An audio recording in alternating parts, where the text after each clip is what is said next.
Dan Illman, Mike Beer, race number 8 at Aqueduct on Cigar Mile Saturday. The Grade 2 Demoiselle, it's a $250,000 race at a demanding 9 furlong distance for these 2-year-old fillies. Let's throw up this field. It's a big, bulky field. It should be a good betting race. The morning line favorite, Mike, is 7-2 on the morning line. That's the number 2 Maiden, who just won the Tempted. But really, in a race like this, distance is a determining factor. In the 5 Alondra, from a pedigree standpoint, you don't worry about it, do you? No, you don't. Listen, yeah, you're right. The distance is the big, going to be the big difference maker in this race. It feels like, so we'll see who gets it and who doesn't. But overall, and it does, we'll just point out here, it does feel like it's probably going to be a field of 11 with the 8 I Dare You just running today at Aqueduct. But still, to me, it sort of looks like one of those races where you can make cases for a lot of different horses. And it's a race which Timeform US believes will have a fast pace. Red bar scenario on our Timeform US pace projector contested as well. The 9 Blame Debbie coming off a maiden win in gate to wire fashion at Keeneland. The 12 Lake Avenue gate to wire winner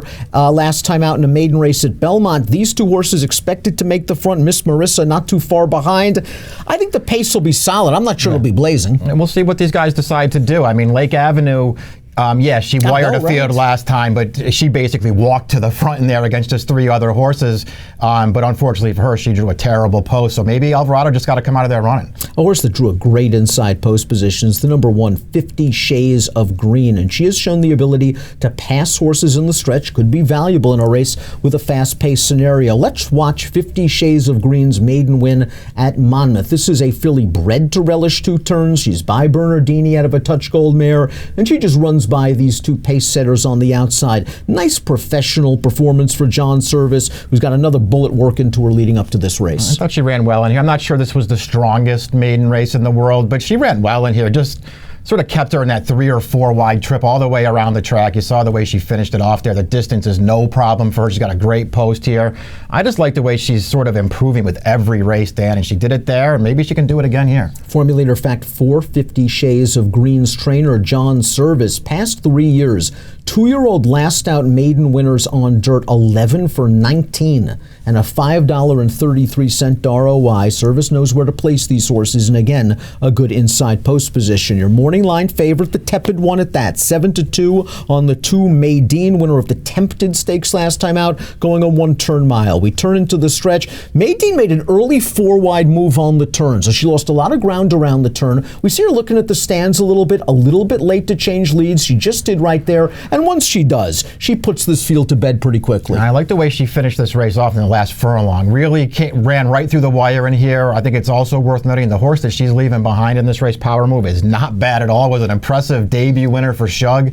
Maiden just ran away from her at the end. I liked that performance. It makes me feel like she's going to get the distance in this race, Dan. Listen, she's bred to get it anyway. She's a tap-it. It's all turf on the bottom of her pedigree, but it's distance on turf. And so I feel like the 9 furlong is going to be no problem for this horse. I think she's the horse to beat in here. Great inside post position as well. And again, perhaps the right running style if you think the Timeform US pace projector is correct. And this pace will be fast up front. I agree with Mike's assessment on the pedigree. She should be able to get the 1 1/8, especially off 3 good route efforts to give her foundation. The 3 is Glass Ceiling. You remember Danny Gargan last year claimed a horse at Keeneland. Yeah. Nice 2-year-old named Tax turned him to a pretty nice runner. Sure, graded stakes winner at 3. Maybe he's going to do it again with Glass Ceiling, who won for $40,000 for James Chapman last time out. Only a 59 buyer speed figure, stretching all the way out. Some stamina on the bottom of this pedigree. Listen, the Constitutions, they've been red hot at 2. I'm curious to see how they do as they stretch out. Yeah, me too. This horse is hard to like on paper. But when you see Gargan claim this horse and then come right back for the first start in the Demoiselle, especially for these owners, these are some pretty powerful owners as well. It makes you feel like they obviously like the way this horse, at least what this horse has been showing them in the mornings anyway. I can't like her in here, Dan, but I'm very interested to see how she runs. The 4 Miss Marissa is the speed nearest the rail. We'll see if she's as quick as Blame Debbie. We'll see if she's as quick as the runner on the outside Lake Avenue, but she did go gate to wire, setting a legitimate pace enough. I thought 2 starts back in that maiden race. They tried Wicked Whisper in the Frisette last time out. That was just too much. Yep. This is the kind of filly I'm worried about the 9. I'm worried about the 9. I think it's, also worth sort of noting that the one real race that gives her a chance in here, the Maiden win 2 back.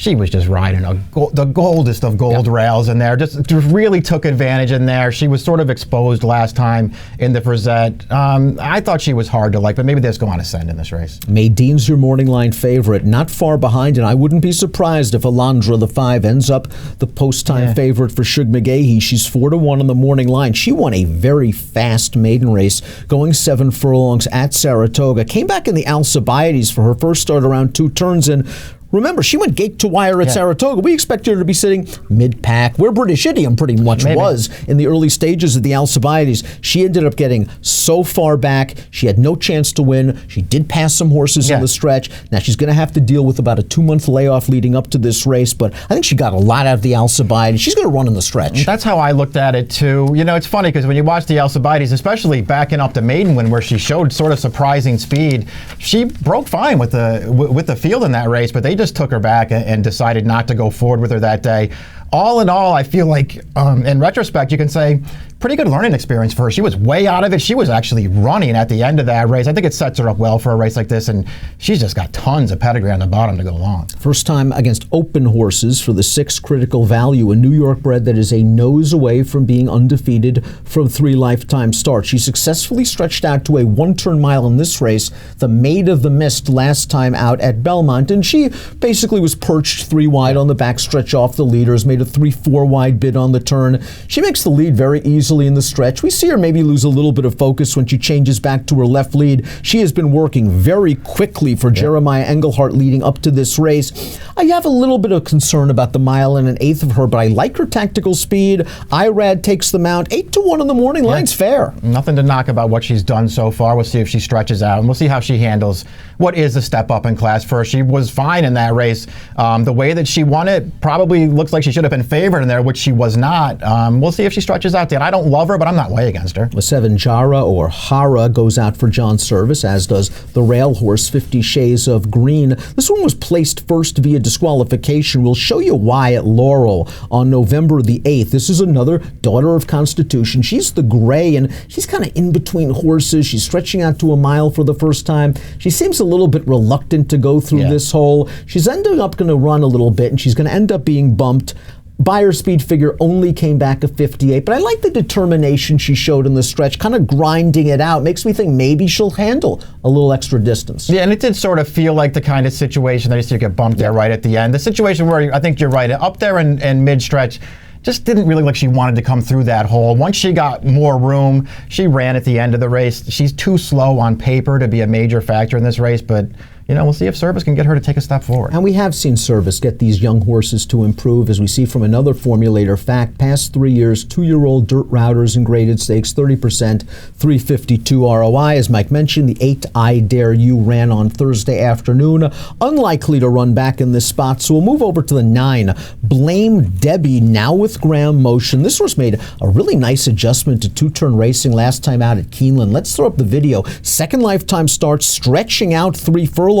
She was able to get to a nice, easy lead, and Fiergal Lynch was able to get her to relax. We see it takes her a while to change leads in the stretch, but once she does, she finishes the race off nicely. This fig came back solid, 76. It really did. I mean, she did have a very soft trip on the lead in this race. Once she made the front around the first turn, they just sort of let her control the race the entire way. You saw how much she had left there in the stretch. Once she got straightened out, she really ran to the wire. You know, I don't know how much of that had to do with just the fact that she was so loose and comfortable early that it just left her with a lot of run in the stretch, but clearly she took a step forward with distance. Now she goes off the trainer change. I wouldn't worry about her going long, Dan. We'll just see what she does if she has to go faster early. The break has been the bugaboo for the 10 Daphne Moon. Even when she won her debut at Saratoga, she was off a beat slow, showed her professionalism and ability working out an in-out trip to win that race. In the Frisette, she didn't break very well, but remember, she was 3-1 against a very good field. She just wasn't able to recover for Jeremiah, who has brought her back to the gate on November 23rd.